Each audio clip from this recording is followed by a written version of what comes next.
Baik, terima kasih pemirsa Anda masih bersama kami. Damai Saku yang mengangkat tema tentang keadilan. Alhamdulillah telah terkumpul beberapa pertanyaan dari jemaah masjid. Dan insya Allah pertanyaan-pertanyaan ini akan mewakili pertanyaan pemirsa yang ada di rumah. Pertanyaan pertama akan dijawab oleh Kiai Jumahrudin dari Ibu Siti Khadijah. Silakan.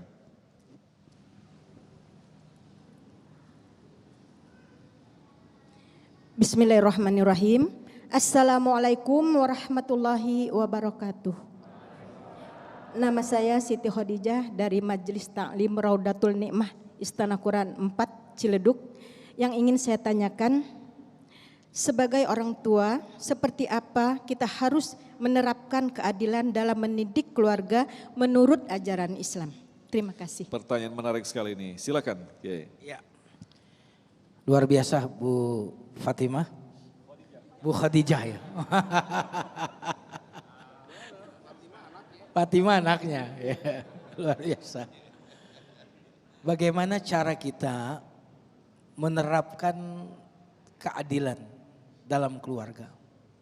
Yang paling bagus dalam keluarga itu pertama, kita menerapkan keadilan terlebih dahulu atas diri kita sebagai orang tua.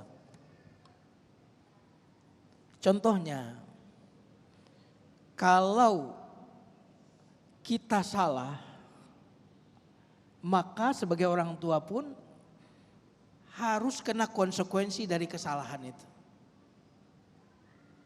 Nah, terkadang kalau yang salah anak atau salah istri, biasanya keadilan ditegakkan.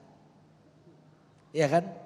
Tapi giliran yang salah ayah, yang terjadi dibiarkan kesalahan itu. Itu yang membuat kemudian ya ada ketidaknyamanan di dalam keluarga.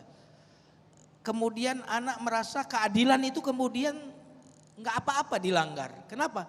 Karena ayah sendiri itu nggak adil. Ketika ayah yang salah, ibu yang salah, kok nggak apa-apa. Tapi kalau kami yang salah, nah ini yang paling penting. Kenapa demikian?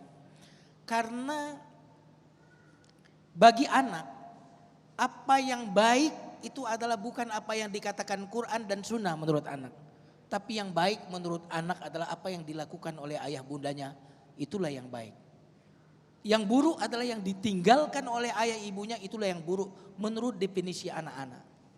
Maka jika orang tuanya zalim, maka anak akan mengatakan kezaliman itu baik. Tapi jika orang tua itu menerapkan keadilan, maka anak-anak mengatakan bahwa keadilan itu yang baik. Jadi sekali lagi tidak ada cara yang paling hebat di dalam mendidik keadilan kecuali melalui ketauladanan. Saya akan ambil satu contoh secara singkat. Seorang wanita Makhzumiyah. Ini wanita yang kelas orang-orang terhormat berzina.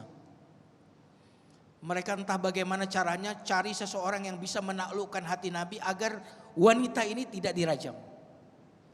Lalu mereka menemukan yaitu Usamah bin Zaid. Ini adalah siapanya Nabi Ustaz? Usamah bin Zaid ini adalah anak dari anak angkatnya Nabi. Jadi kesayangan Nabi. Lalu Usamah ini mendatangi Nabi, tolong ini wanita ini jangan dirajam. Yang ngomong ini orang kecintaan Nabi. Bayangkan bagaimana Nabi tidak tersentuh. Saat itulah Nabi tiba-tiba marah lalu berkata, Atashba' fi haddin min hududillah.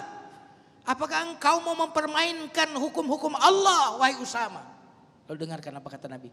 Demi Allah, seandainya Fatimah binti Muhammad sarakat, seandainya Fatimah anakku mencuri, maka pasti saya potong tangannya. Ini Nabi ingin memberikan ketauladanan. Jangan sampai kata Ustadz tadi, karena yang berbuat salah itu pihak yang kita tidak sukai, lalu kemudian hukum tidak ditegakkan. Giliran yang salah, yang membunuh, yang berbuat kriminal adalah orang-orang dekat mereka dibiarkan. Maka kata Nabi, sesungguhnya kehancuran umat-umat sebelum kalian disebabkan oleh ketidakadilan itu. Masya Allah, luar biasa.